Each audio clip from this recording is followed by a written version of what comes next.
Good morning, students. Welcome to DSEJ Tally classes. Myself, Neeraj Sharma, teacher from District Doda. In this session, we will conclude the chapter that we have started in last session, that is electoral politics. Right? It is the third chapter of 9th class political science, and in this session we will conclude it. Let me remind you what we studied in the first session. पहले session में हमने कुछ objectives को highlight किया था, जिनमें हमारा main objectives थे मीनिंग ऑफ इलेक्शन, वो हमने समझा, नीड ऑफ इलेक्शन वो हमने समझा, what makes an election democratic वो भी हमने समझ लिया। अब हम पढ़ेंगे what is our system of elections in India. India में इलेक्शंस की प्रक्रिया क्या है, कैसे होता है, वो जो मैकेनिज़्म है, वो जो कॉन्स्टिट्यूशनल अरेंजमेंट्स हैं इलेक्शंस को कंडक्ट कराने के, उनको हम समझने की कोशिश करेंगे वन बाय वन। राइट, तो इलेक्शंस को जो है समझने के लिए, और उसमें जो पहला हमारे पास स्टेप है वो है इलेक्टोरल कॉन्स्टिट्यूंसीज। सबसे पहले अगर हम जनरल इलेक्शन की बात करें, जब यूनियन गवर्नमेंट के लिए इलेक्शन होता है, सेंट्रल गवर्नमेंट के लिए इलेक्शन होता है, तो पूरे इंडिया को जो है 543 इलेक्टोरल कॉन्स्टिट्यूंसीज में डिवाइड किया गया है। राइट, इट मीन्स कि हम 543 रिप्रेजेंटेटिव्स को चुनते हैं जब सेंट्रल गवर्नमेंट का इलेक्शन होता है। Right, because area based representation होती है यहाँ पे। एरिया बेस्ड रिप्रेजेंटेशन का मतलब हो गया कि एक एरिया का एक रिप्रेजेंटेटिव होगा, उस एरिया में रहने वाली पॉपुलेशन को जो रिप्रेजेंट कर रहा होगा। राइट, और दूसरी बेसिक चीज़ ये है कि ऑलमोस्ट सभी कॉन्स्टिट्यूंसीज़ को उनकी पॉपुलेशन जो है वो बराबर बराबर होती है, कोई ज़्यादा डिफरेंस उसमें नहीं होता है। एक्सेप्शंस हैं इसमें, बट जनरली यही फॉलो किया जाता है कि सभी इलेक्टोरल कॉन्स्टिट्यूंसीज़ की पॉपुलेशन जो है वो सेम रहे, और एक जोग्राफिकल एरिया को हम नाम दे देते हैं कॉन्स्टिट्यूंसी, वो एक बाउंड्री होती है उस एरिया की। राइट, और जब हम यूनियन गवर्नमेंट के इलेक्शंस की बात करें या पार्लियामेंट्री इलेक्शंस की बात करें, तो उस वक्त जो कॉन्स्टिट्यूंसी होती है वो पार्लियामेंट्री कॉन्स्टिट्यूंसी होती है। राइट, और पार्लियामेंट्री कॉन्स्टिट्यूंसीज़ हमारे भारत में कितनी हैं? 543 पार्लियामेंट्री कॉन्स्टिट्यूंसीज़ हैं। अगर हम जम्मू कश्मीर की बात करें तो हमारे यहाँ पे जो है जम्मू कश्मीर लद्दाख मिला के 6 पार्लियामेंट्री कॉन्स्टिट्यूंसीज़ हैं। बहुत बड़े एरिया को एक कॉन्स्टिट्यूंसी बनाया जाता है, जैसे जम्मू, राजौरी, पुंछ, ये एक पार्लियामेंट्री कॉन्स्टिट्यूंसी है। सिमिलरली कठुआ, उधमपुर, डोडा, ये एक पार्लियामेंट्री कॉन्स्टिट्यूंसी है।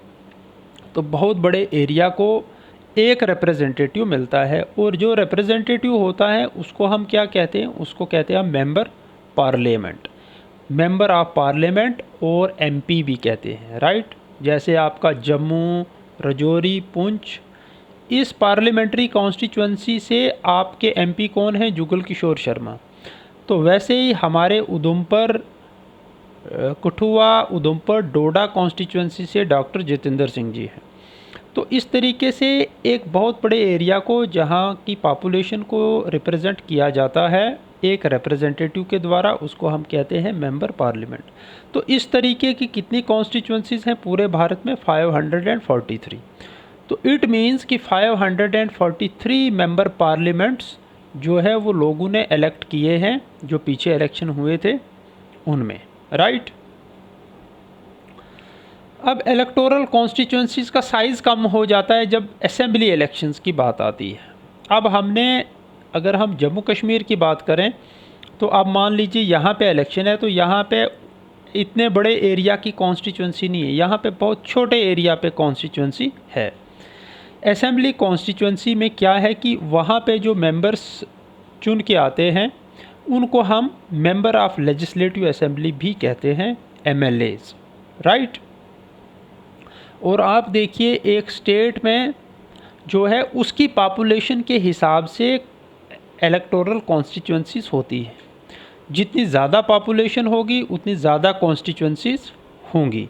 जैसे यूपी में हम देखें तो वहाँ पे बहुत हमारे पास ज़्यादा पॉपुलेशन है, तो वहाँ पे कॉन्स्टिट्यूंसीज भी ज़्यादा हैं, सीट्स भी ज़्यादा हैं। और अगर हम किसी और जम्मू कश्मीर की बात करें तो जितनी पॉपुलेशन है उसके अकॉर्डिंगली जो है यहाँ पे इलेक्टोरल कॉन्स्टिट्यूंसीज भी हैं। हर इलेक्टोरल कॉन्स्टिट्यूंसी को हम एक सीट भी मानते हैं। एक जोग्राफिकल एरिया जहाँ पे कुछ पॉपुलेशन रह रही है और उस पॉपुलेशन को रिप्रेजेंट जो किया जाएगा वो एक रिप्रेजेंटेटिव से किया जाएगा, लिहाजा one constituency means one seat also, right. Each state is divided into a specific number of constituencies as per the population. तो वहाँ की पॉपुलेशन के हिसाब से हर स्टेट को जो है वो constituencies specific number of constituencies में डिवाइड किया गया है।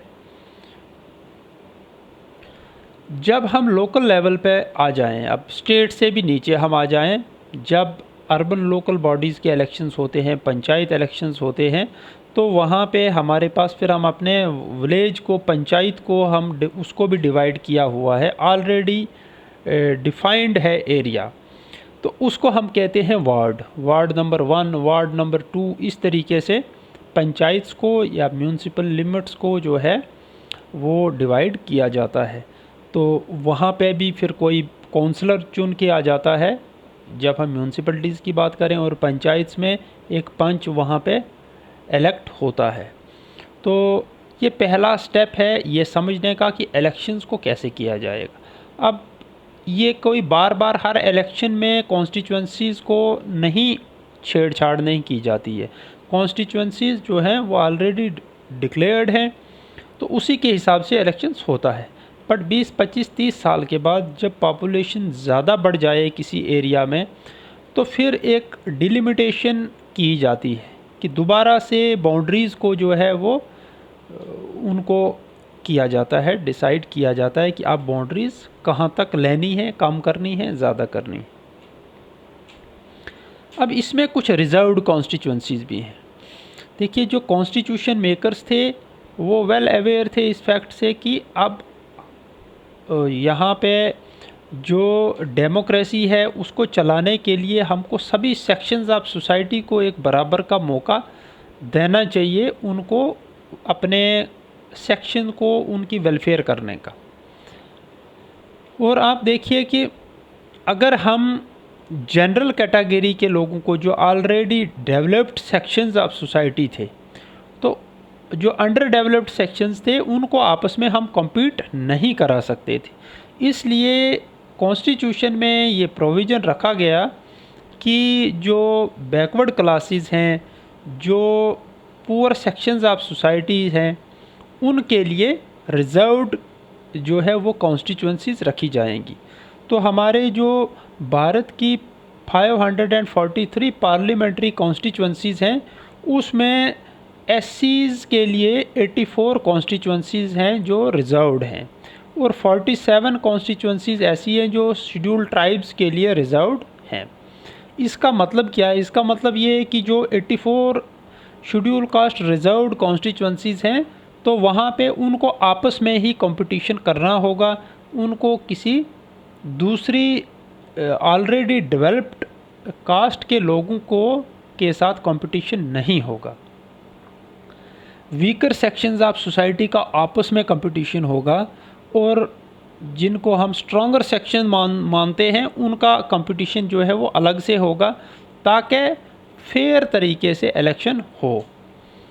तो ये आप समझिए, इनको कहते हैं हम रिजर्व्ड कॉन्स्टिट्यूंसीज़, और ये सिर्फ शेड्यूल कास्ट, शेड्यूल ट्राइब्स के लिए नहीं है, अब ओबीसीज़ के लिए भी कॉन्स्टिट्यूंसीज़ को रिज़र्व किया जा रहा है।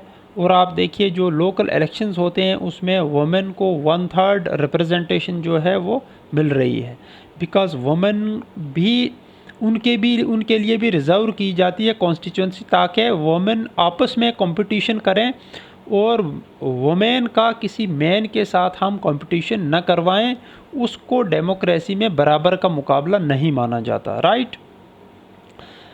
तो इसलिए 1/3 रिप्रेजेंटेशन वहाँ भी सीट्स को रिज़र्व किया जाता है वुमेन के लिए। सो ये चीज़ समझने के बाद हम समझेंगे कि एक बार आपने कॉन्स्टिट्यूएंसी डिसाइड कर ली तो उसके बाद हम देखते हैं वोटर लिस्ट्स को। वोटर लिस्ट जिनको ऑफिशियली हम इलेक्टोरल रोल भी कहते हैं, इसमें उस एरिया में रहने वाले सभी लोगों को जिनकी एज 18 प्लस की हो उनको इसमें एंटर किया जाता है, उनका नाम और उनकी फ़ोटो भी लगती है, राइट। और फिर उन लोगों को एक इलेक्शन फ़ोटो आइडेंटिटी कार्ड दिया जाता है, इपिक, जो उनके पास में रहता है और जिसको वोटर लिस्ट के साथ मैच करके आप वोटर्स को आइडेंटिफाई कर पाएंगे कि कहीं ये कोई फेक वोटर तो नहीं है। सो वोटर लिस्ट को अपडेट किया जाता है, उसमें एडिशन होती है, जो भी लोग नए 18 प्लस एज ग्रुप में आते हैं उनका नाम वहाँ पे एंटर होता है, और जिन लोगों की किसी कारण से डेथ होती है तो उन लोगों को वोटर लिस्ट से डिलीट किया जाता है। तो इस तरीके से वोटर लिस्ट को ऑलवेज अप टू डेट रखा जाता है, right. Then is nomination of candidates, फिर नॉमिनेशन है। सो अब हम कहते हैं कि डेमोक्रेसी है तो डेमोक्रेसी में एक बराबर का प्लेटफॉर्म जो है वो सभी को मिलना चाहिए। So in order to ensure a real choice to voters there are almost no restrictions on anyone to contest an election. तो कोई भी रिस्ट्रिक्शंस जो हैं वो नहीं रखी गई हैं कि कोई गरीब से गरीब आदमी भी इलेक्शन जो है वो लड़ सकता है। इस तरीके का एक सिस्टम रखा हुआ है कि नॉमिनेशंस के लिए, ताकि किसी को कोई ज़्यादा कष्ट ना उठाना पड़े, और अगर कोई कॉम्प्लिकेटेड सा मैकेनिज़्म हो नॉमिनेशंस का तो मे भी कुछ लोग उसमें नहीं वो नहीं कर पाएँ, right. Any one who has attend age of 25 years can contest. तो हर वो आदमी जो वोटर लिस्ट में है वो इलेक्शन भी लड़ सकता है, प्रोवाइडेड कि वोट करने के लिए जो एज ग्रुप है दैट इज़ 18 प्लस, और इलेक्शन को कंटेस्ट करने के लिए एज ग्रुप जो है दैट इज़ 25 प्लस, राइट। तो ये एक क्राइटेरिया है। और साथ में दूसरा एक और इसमें चीज़ है कि सिक्योरिटी डिपॉज़िट, कुछ पैसा उनको जमा करना पड़ता है, और सिक्योरिटी डिपॉज़िट जो है वो भी सभी लोगों के लिए है, और नॉमिनल सा पैसा होता है जिसको डिपॉज़िट करना पड़ता है well in advance before filing the at the time of filing of the nominations, right. अब नॉमिनेशंस के टाइम नॉमिनेशंस हो गई तो सुप्रीम कोर्ट ने इस बारे में कुछ डायरेक्शंस दी हैं कि कैंडिडेट्स को डिक्लेयर करने से पहले वो लोग वो क्या डिक्लेरेशन खुद देने चाहिए जो जिसको पब्लिक किया जाए, ऐसी इन्फॉर्मेशन जो लोगों तक पहुंचाई जाए। वो ये है कि क्या उनके खिलाफ़ कोई क्रिमिनल केसेस पेंडिंग हैं, तो उसकी पूरा विवरण वो जो है वो पब्लिक करेंगे। Detail of assets and liabilities, वो ये भी लोगों के डोमेन में रखेंगे, पब्लिक डोमेन में लाएंगे कि उनके पास कितनी प्रॉपर्टी है, उनका लाइबिलिटीज़ कितनी है, उन्होंने कोई लोन्स कितने लिए हैं, गवर्नमेंट को उनको कितना पैसा देना है, ये भी वो क्लियर करेंगे। उनकी एजुकेशनल क्वालिफ़िकेशंस क्या हैं वो भी वो पब्लिक डोमेन में रखेंगे। The above information has to be made public so that the public can decide on the basis of merits of the candidate कि वो किसको फेवर करेंगे आने वाले इलेक्शन में। तो क्रिमिनल केसेस वाले लोगों को अगर वो अपनी इन्फॉर्मेशन शेयर करेंगे उनको करनी पड़ेगी, सुप्रीम कोर्ट ऑफ इंडिया का जो है आदेश है, तो उनको वो चीज़ रखनी पड़ेगी। फिर पब्लिक ओपिनियन करेगी इन चीज़ों पे कि क्या ये रिप्रेजेंटेटिव है, ये हमें सूट करेगा या नहीं करेगा, right. That is how nomination is done. Next is nominations हो गई, उसके बाद इलेक्शन कैंपेन है। इलेक्शन से 2 हफ्ते पहले उनको टाइम दिया जाता है, तो कुछ पॉपुलर स्लोगन्स दिए गए हैं पहले के इलेक्शंस में, उनको हम थोड़ा समझते हैं कि 1971 के लोकसभा इलेक्शंस में इंदिरा गांधी ने, जो उस वक़्त की कांग्रेस की बहुत बड़ी लीडर थी, उन्होंने दिया था गरीबी हटाओ का स्लोगन। तो बहुत पॉपुलर हुआ था ये स्लोगन और उनको इससे फ़ायदा भी मिला था। उस इलेक्शन में वो जीत गई थी, राइट। उसके बाद 1977 में जनता पार्टी ने स्लोगन दिया था कि सेव डेमोक्रेसी, क्योंकि आप जानते हैं कि फिर इमरजेंसी यहाँ पे लगी थी 1977 में। तो उसके ठीक बाद जनता पार्टी ने स्लोगन दिया सेव डेमोक्रेसी, और सेव डेमोक्रेसी में उनको भी एक विश्वास मत हासिल हुआ, बहुत पॉपुलर हुआ ये स्लोगन, राइट। ऐसे ही बाकी लोगों ने दिया लैंड फॉर टिलर्स, ठीक है, बंगाल असेंबली इलेक्शन में स्लोगन। फिर आपका डीएमके ने दिया protect the self respect of Telugus, ये दिया तेलुगु देशम पार्टी ने। तेलुगु देशम पार्टी का ये स्लोगन बहुत पॉपुलर हुआ। उसके बाद आपने देखा मोदी जी के स्लोगन सबका साथ सबका विश्वास 2014 में उनका स्लोगन था। तो ये इलेक्शन कैंपेन में स्लोगन्स दिए जाते हैं, right. According to election law no party और कैंडिडेट कैन। अब इलेक्शन कैंपेन तो चल रहा है, बट उसमें जो कंटेस्टिंग कैंडिडेट्स हैं या उनके सहयोगी जो लोग हैं, वो उनको किन चीज़ों की इजाज़त नहीं है। दे कैन नॉट ब्राइब और थ्रेटन वोटर्स। आप वोटर्स को रिश्वत नहीं दे सकते और उनको डरा के भी अपने फेवर में वोट करने के लिए नहीं कह सकते। You can not appeal to them in the name of religion. तो रिलीजन के बेसिस पे भी आप उनको अपील नहीं कर सकते हैं कि वो आपको फेवर करें। No candidate can use government resources for election campaign, right. भले ही वो रूलिंग पार्टी से हो या इंडिपेंडेंट कैंडिडेट हो या बहुत बड़ी पॉलिटिकल पार्टी का आदमी हो या छोटी पार्टी का हो, but he can not use government resources means vehicles, chopper और एनी मशीनरी किसी भी किस्म की वो यूज़ नहीं कर सकते। They can not spend more than 25 lakhs in parliamentary constituency and 10 lakh in assembly constituency. तो 25 लाख से ज़्यादा का खर्चा वो पार्लियामेंट्री कॉन्स्टिट्यूंसी में नहीं कर सकते हैं, भले ही वो कैंडिडेट जो है वो बहुत रॉयल क्यों ना, उसके पास बहुत पैसा क्यों ना हो, बट लीगली 25 लाख से ज़्यादा का वो एक्सपेंडिचर शो नहीं कर सकते हैं। और जब स्टेट असेंबली इलेक्शंस हों तब 10 लाख से ज़्यादा कोई भी कैंडिडेट अपना एक्सपेंडिचर शो नहीं कर सकता है। Then they have to agree with model code of conduct. एक और रिस्ट्रिक्शन इसमें रहती है, मॉडल कोड ऑफ कंडक्ट। ये कुछ गाइडलाइंस होती है कि उन गाइडलाइंस के बाहर जो है वो कोई भी पार्टी काम नहीं कर सकती है, कि पूरा कंट्रोल जो होता है इलेक्शन कमीशन के पास होता है, और इलेक्शन कमीशन जो है वो ही मॉडल कोड ऑफ कंडक्ट को इम्पोज करते हैं। तो आइए हम देखते हैं polling and counting of votes.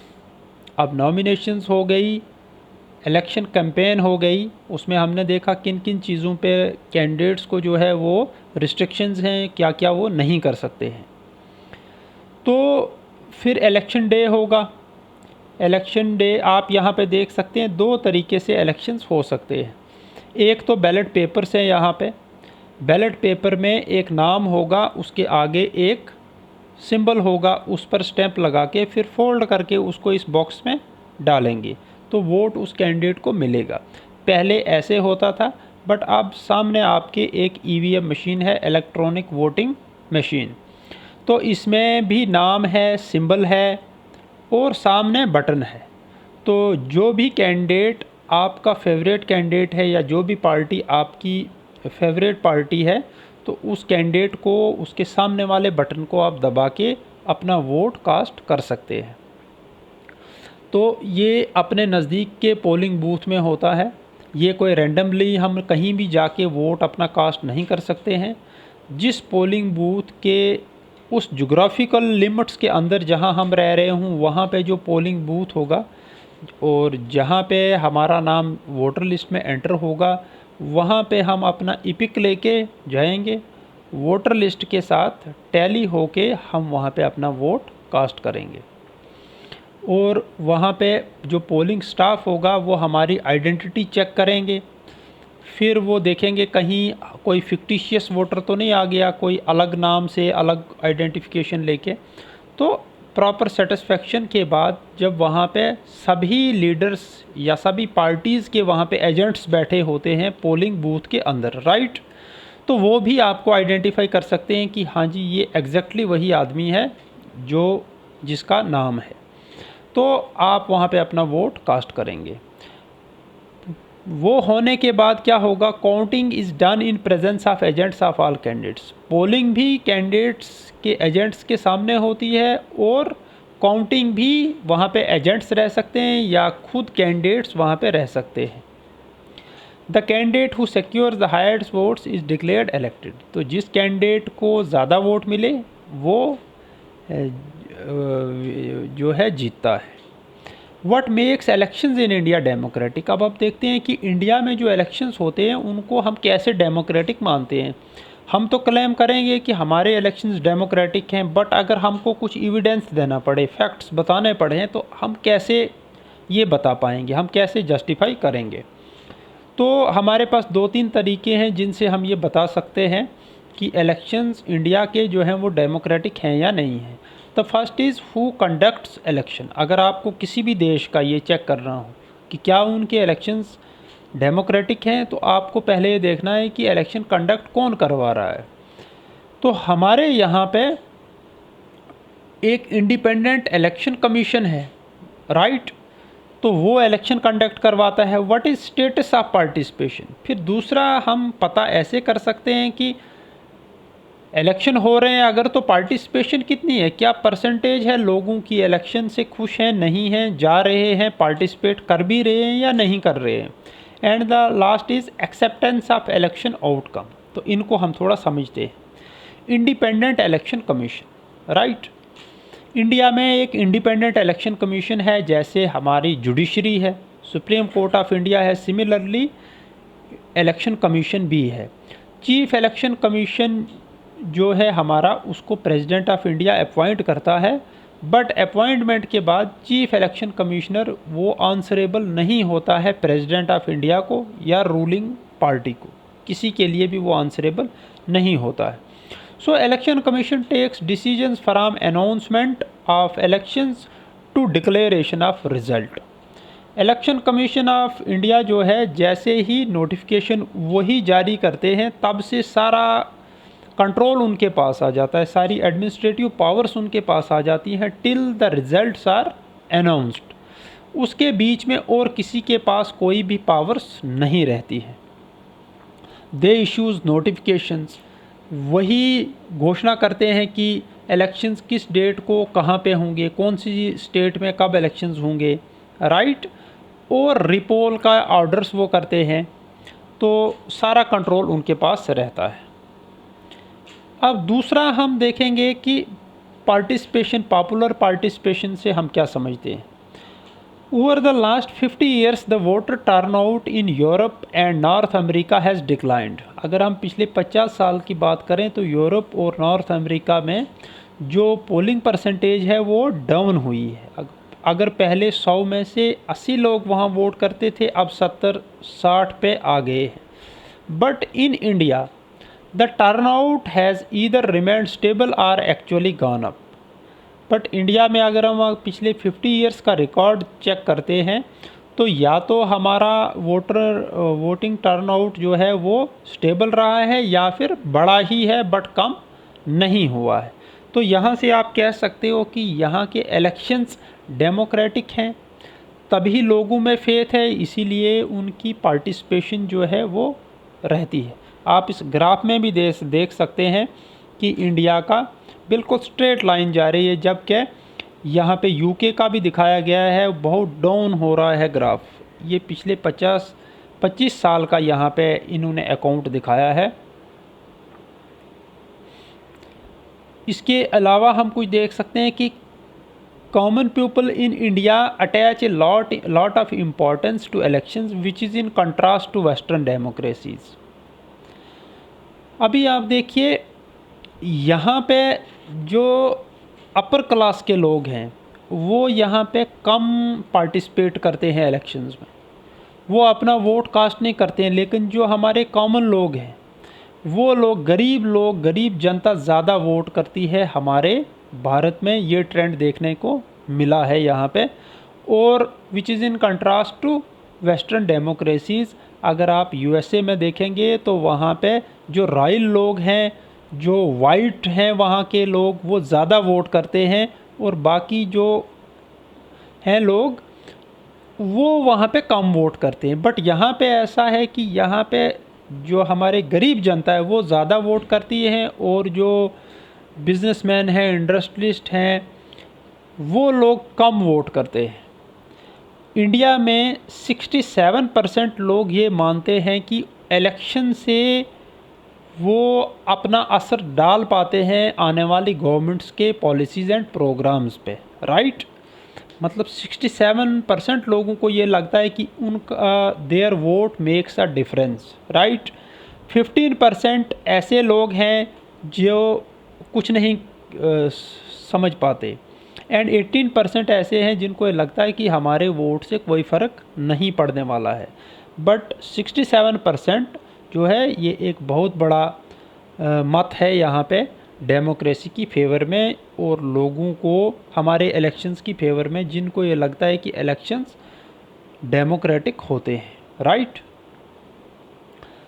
अब लास्ट वन है कि अगर आपको एक इलेक्शन को देखना हो कि क्या डेमोक्रेटिक है या नहीं है, तो फिर उसकी आउटकम से, रिज़ल्ट से भी पता करना चाहिए कि रिज़ल्ट्स क्या बताता है।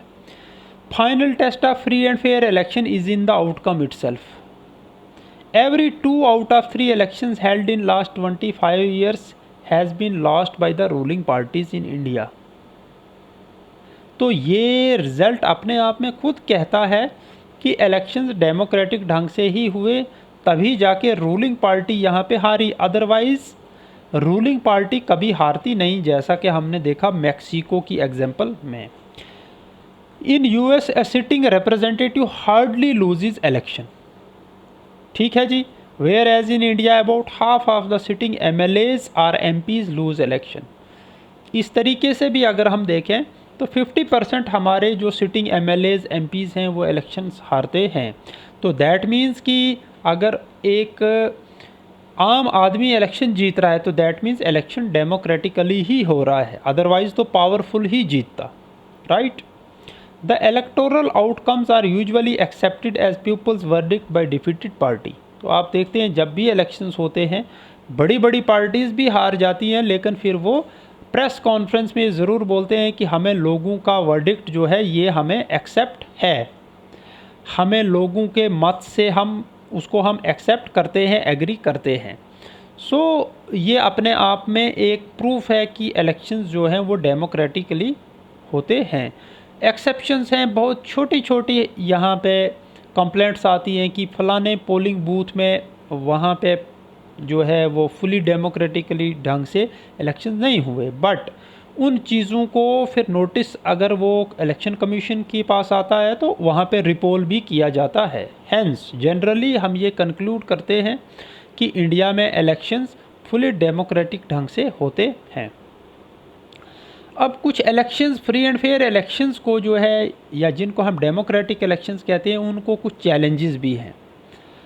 तो वो चैलेंजेस क्या हैं कि are people's preference based on real knowledge. अब जो लोग रिप्रेजेंटेटिव्स को चुनते हैं, क्या वो नॉलेज के बेसिस पे चुनते हैं उनको, क्या उनको खुद इतना नॉलेज होता है? तो ये एक क्वेरी है जिसका आंसर आप सभी समझते हैं कि ऐसा कुछ नहीं होता है।